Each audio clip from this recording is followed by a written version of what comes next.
So how do you prepare for baby's arrival? Well, parents, to start with, you need to procure this mat for crawling. Okay, this is a gym mat, very easy. You can buy online, you can look in the mall, but a bit of specs here. Make sure it's like something close to 2 meters long, all right, and also has a good width, at least about 70 centimeters, and also a good thickness to actually cushion some fall and knocks as well for your baby. All right, so the thickness is about 3 centimeters, and this is where it's easy for you to look online or really just to purchase it somewhere. So this is for baby to actually be on the mat, okay? And the next thing to purchase is a car seat. Parents, always remember, put your baby on a car seat when you're coming back from the hospital. Keep your baby safe. Always provide a car seat for your baby for you to do stimulation later on as well. Okay, not so much a bouncer. We don't want the thing to bounce, because when you're doing visual later on, when we're doing activities, you will need this to help you facilitate your activities too. And to help a baby crawl, you need a blinker. I call this a blinker, or blinking lights, or something that noise maker, okay, that your baby can follow. So do look out for these. If you still have time and not too heavy, pregnant, you can look for it. Or if you like shopping online, you can start looking for items like that. Okay, round ball that blinkers, things that make noise. Yeah, my son had this one. That's one of my favorites, so I put it here. Okay, so things to prepare before your baby arrives. Then when baby arrives, all these are there. You can quickly take and use. Okay, and as part of our stimulation activities, you also need to get these blocks. Okay, wooden blocks that will make some noise for stimulation. So you need wooden blocks like that will make sound. Okay, yes, I know it's quite loud, but yeah, you're coming to that, okay? Part two, you're gonna learn this. So do prepare yourself to have something like that could make this sound that I just produced, okay? Do prepare. Or alternatively, you could buy blocks. That's like the cedar chips, right, that people use for their wardrobe, okay? The scent cedar blocks as well. Now, parents, the other thing that you need to do is for tactile stimulation, not limiting to what I'm showing here.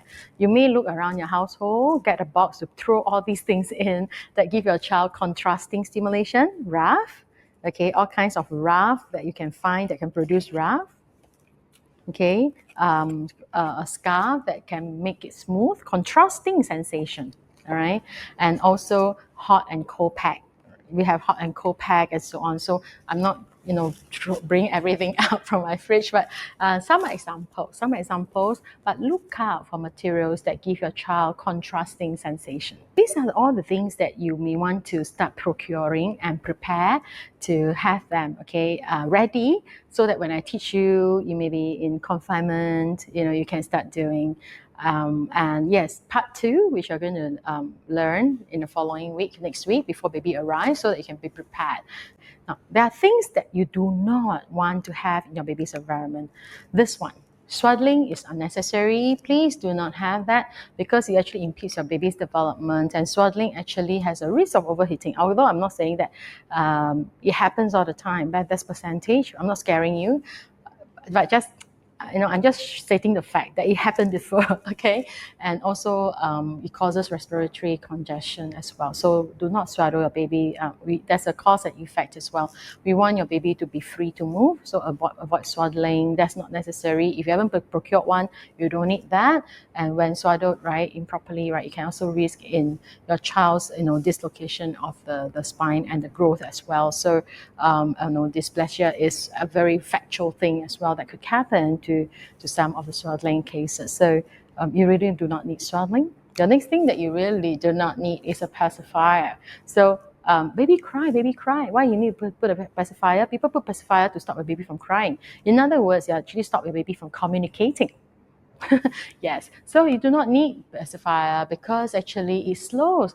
Let your baby communicate. Crying is a way of asking, your baby to communicate. And the more you understand your baby, the more baby cry, you understand. You don't let baby cry for too long, but they cry for a reason. So try to understand your baby, then to stop them and tell them, baby, please, don't cry, don't talk, don't communicate, right?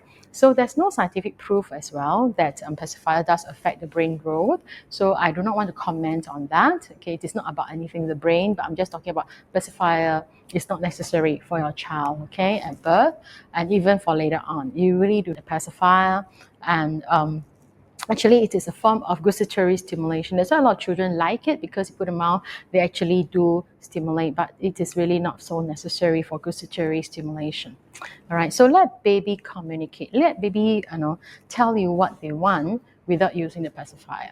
Okay, yes. And if you are doing the blooming joy activity, the P&I, regularly and well, your baby has a very fun time and happy time. So you really do not need to worry about the pacifier. Okay. Then this is a pouch, right, that parents used to carry the baby. I've seen some really tiny infant, 3 months old, already are pouched. Please don't do that. All right, we only do this when your baby is able to sit independently. So delay use of the baby carrier until your baby is able to sit by himself. So do avoid the risk of, again, developmental dysplasia that happen as well. It's not reported, but yeah, there are cases. And parents, some come to discover it right much later in life without even knowing the cause of why their children have crooked spine, and some have to wear braces and so on. So do avoid, okay, until your baby can sit by themselves. The spine is strong, which you're going to learn how to give your child the activity to grow that, okay? Then you can do this all that your child enjoys, but just not now. All right, and then this is what you have heard me. Lastly, what not to have is walker or even a bouncer in any way. Your child doesn't need it. In fact, it actually impedes your child's balance, impedes your child motor development. So these are all the things that you want to take out away from your baby's environment. Okay, so all these, if anybody wants to pass down to you and all that, just say no, it's okay, just pass them.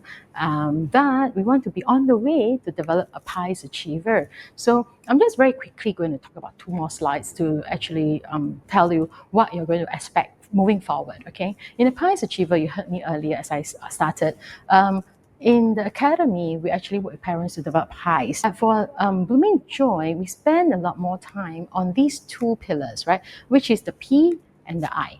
All right, so be very prepared. We're going to journey through another 6 weeks on to develop the P and the I. And how do we develop? Well, through the sensory and the motor. Okay, the motor for the P and the sensory pathways for the I. So then I'm not going to spend really a lot on time on E and S, because that is much further down the journey. When P and I are well developed, then we can talk about nurturing the frontal cortex as the activities. So something for me to familiarize with is that when you embark on next week onwards, right, when we talk about part 2, you're going to hear me talk more about the 3 M's. So we do have specific activity for each of the M, okay, namely mobility, movements, and manual. I will explain more when we talk about it in part 2, okay? But in physical, we're going to spend time doing the 3 M's. These 3 M's, like I said, it develops the physical achiever in your baby.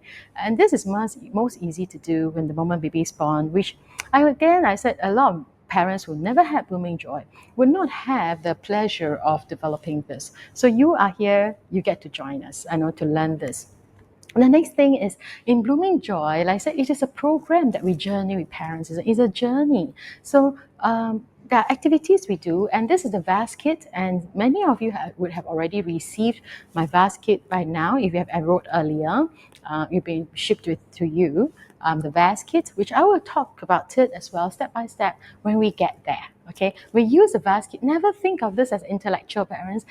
I say this will be eventually become an intellectual achiever. But as we are doing it, it is all about VAS, visual auditory stimulation.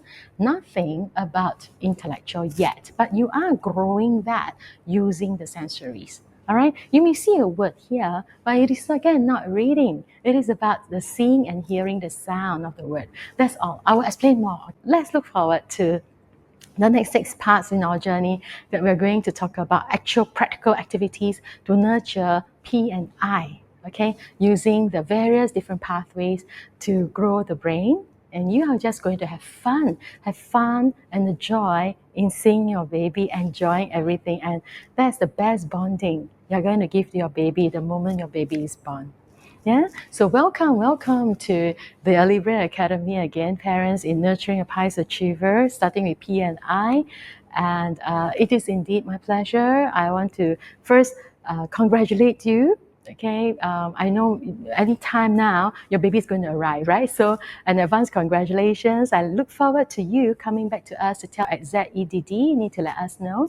And the moment baby arrives, take a picture of a baby, send us the birth date of a baby. Okay, anytime now, I know your baby is going to come.